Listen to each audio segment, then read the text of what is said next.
These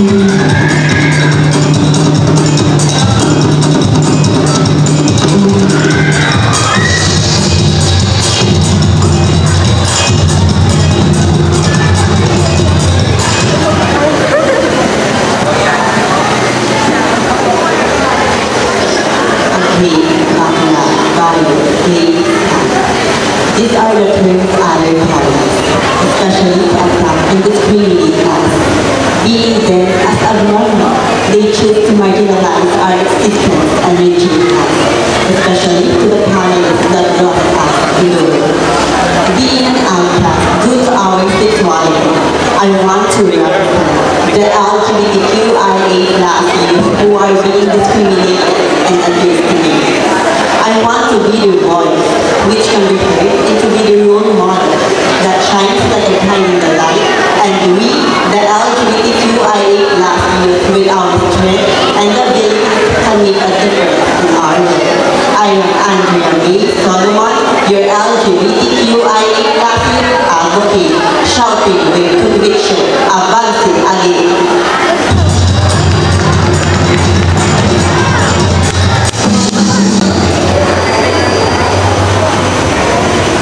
To educate people to understand HIV.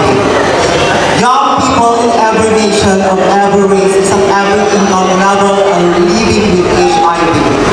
This youth face legal and cultural discrimination, and too often are unable to get what they need to stay healthy. It's our responsibility to ensure these young people have access to physical and mental health care, medication, food, and housing. We must end law and policies which criminalize young people living with HIV and make sure people living with HIV is cared for and valued.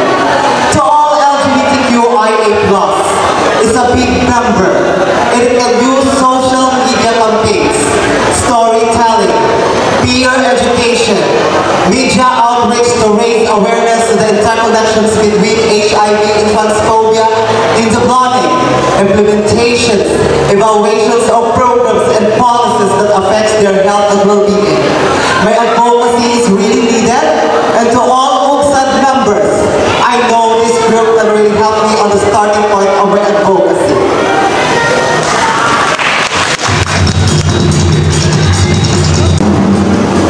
In the global battle against environmental degradation, climate change stands for renewable food.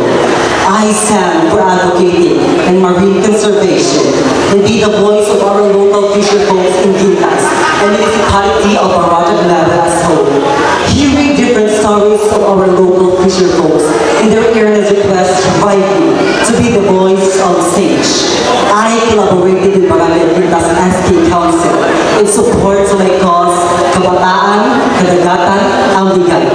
We did this activity together, such as planting mangroves and cleaning coastal areas by challenging the prevailing mindset of promoting a culture of stewardship. We can be way more sustainable and resilient planet to our better future.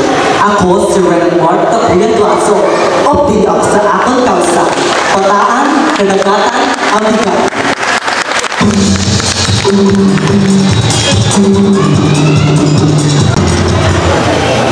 As a member of the LGBTQ+ community, we live in a world where pressure and expectations weigh heavily on our shoulders, yet we suffer silently, battling various mental health conditions alone.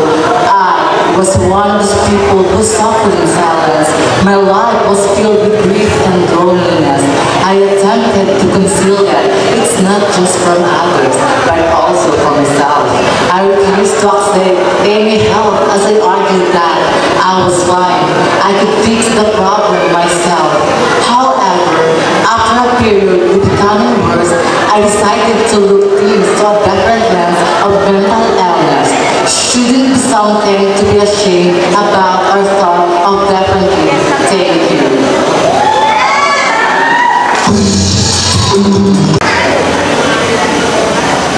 Growing up, being raised by a single mom has shaped me into the independent individual I am today.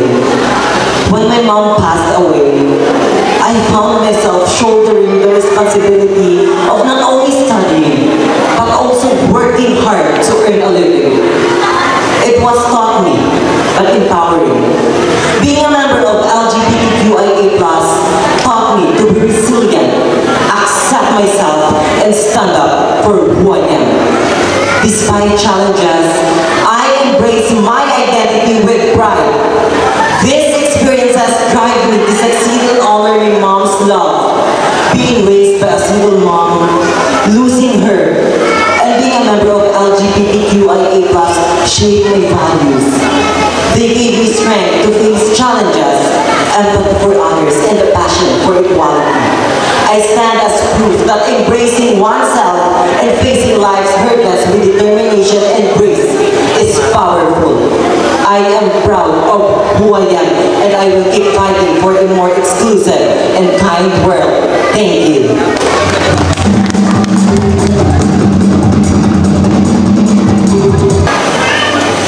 Having a mental disorder or being a person with disability, especially to those families having this kind of patients, some reason are deficient too much usage of gadgets, traumatic, and others are involved.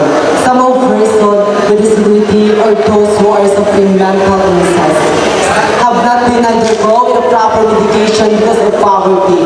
That's why, being a youth, I am here to advocate support for a helpless family. Having a member who was suffering this kind of mental illness so that he will be trained and not to let their situation in a certain conditions. I believe it is our duty to elevate to mental awareness, condition educating to my fellow youth, to break down barriers about implementing support to those kind of people who are suffering. I want to cultivate a community where empathy and self-care flourish, creating a truly and meaningful community. Tulong mo, kakaiba to. I am MJ Roseldo, is advocate myself, and proud to represent Barangay Halang.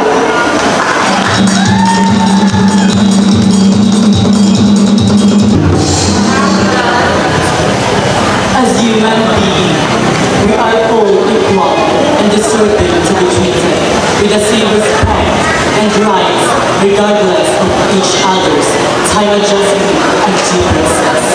Come and join me in creating a safe space for every little young one who's still afraid of coming out and who's not ready yet to face the harshness and cruelty of the world. Let's make all understand that with respect and understanding of others' comfort,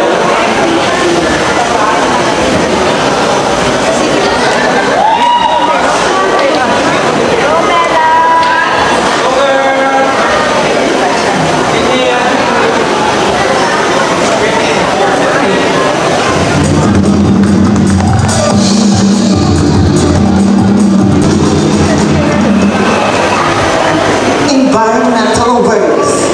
Once the world was at peace and its beauty was absolutely stunning. The forest was vast, full of trees, provided food and shelter to live. The animal was freely living, everything was so clear. The air was so fresh, the water and sky was clear and blue. The land was so clean and the grasses were green. And indeed, the earth was so beautiful place to live. But at this point, there is no denying the fact that our environmental is changing. We didn't realize how special Mother Earth was. We didn't know what we had until one day everything was vanished. The trees are cut down, which result to the global warming. The earth is polluted. The water is contaminated. The soil is poisoned. Look around. The roads, the river are filled with so much garbage and gross plastics. Plastic here, plastic there, plastic everywhere, and put the life of future generation danger. This planet depends on us. We can work to create a small difference. Thank you.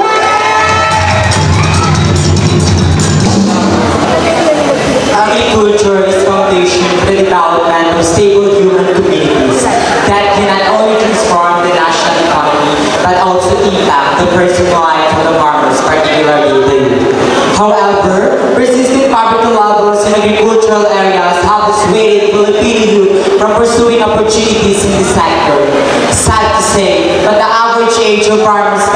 58. And if you think deeply about it, it would be a major threat to the future food security of the country. This is why I would want to revive the interest of the youth in sustainable agriculture by positioning it as an attractive and viable option. I would like to stimulate entrepreneurial activities in communities here in Barotac through targeted agricultural entrepreneurship education. As someone who has been raised in a predominantly agricultural community, I believe that there is a need to entice a new generation of the young Baratacans to practice value-added agriculture to replace current farmers expected to retire in a decade or so. This has been J.D. Lines, an advocate of youth engagement and sustainable agriculture, and this is my commitment.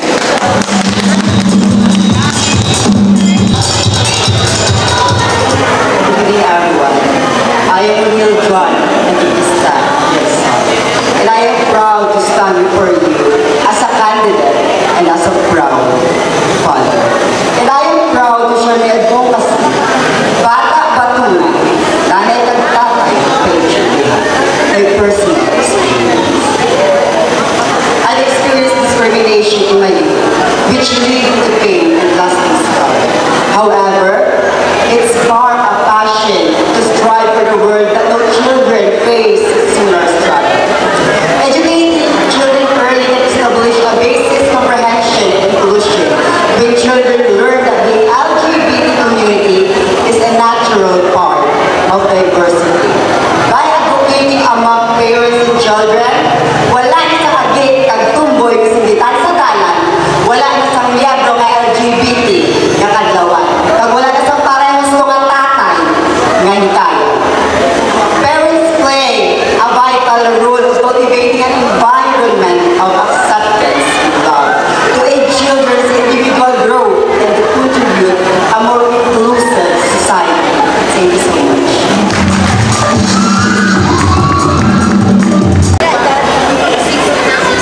As we advance toward equality and justice, it is crucial to address the needs of golden members of the rainbow community who have faced decades of discrimination.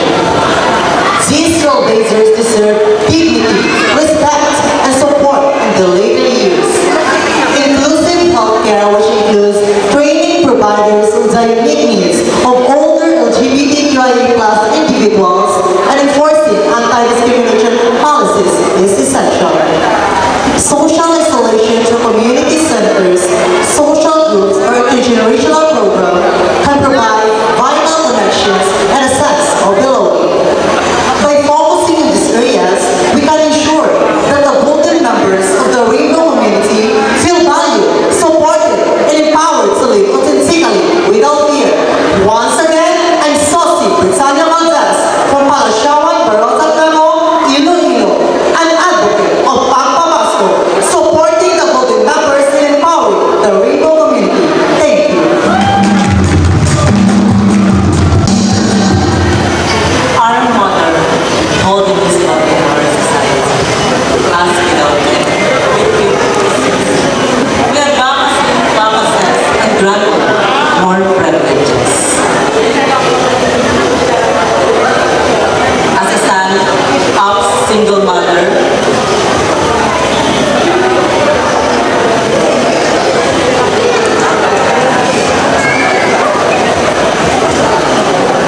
our mother holding this value in our society, as without them, we couldn't exist. My advocacy focuses on granting more privileges. Single mother who tries to raise no children alone. When my tatay died in 2004, my nanay became the sole provider of our family. She endorsed all those smelly and dirty tasks to cover our expenses. As a poor child of single mother, I intimately understand the struggles and sacrifices of all single mothers out there. As an aspiring Miss Rizal, I would like to work with our barangay officials to set a project called Salamat Inehen, where all the single mothers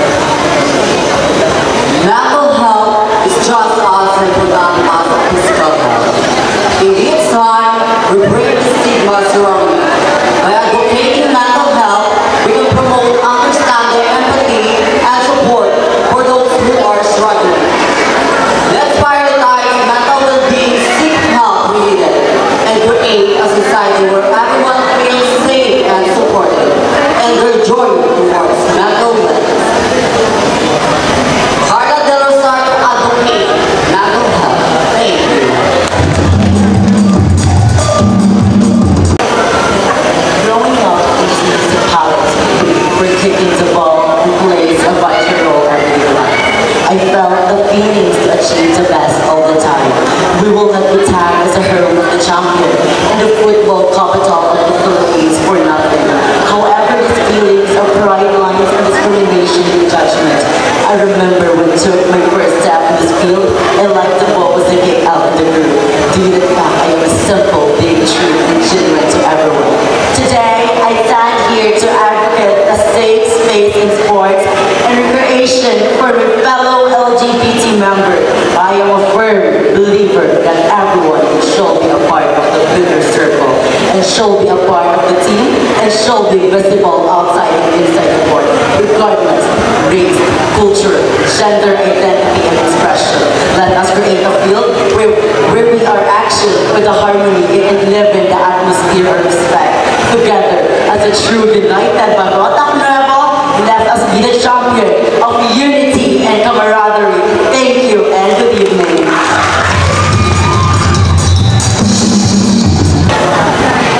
Advocating for nature is fire. This ensures the preservation of our planet and biodiversity of our future generations. I am Catherine May de la Vega, 18. Thank you, in Mabuhay.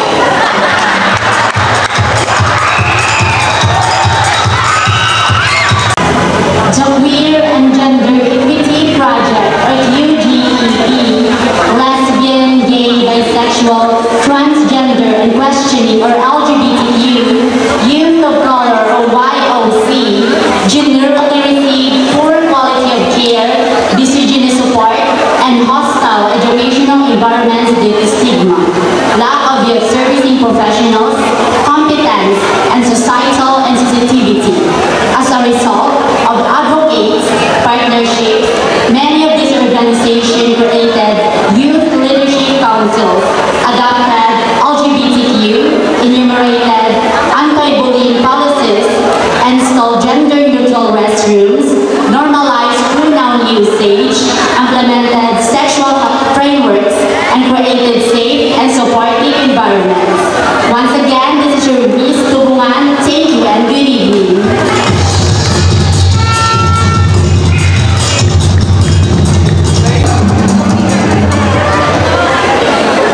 Nowadays, the body has become the basis of judgment, and that is where the root of discrimination and inequality comes from. And yes, body shaming is one of the most alarming issues we're facing today. Due to body shaming, others lose their confidence in oneself, which significantly affects both an individual's mental and emotional health. I experienced that issue. Nga ako rin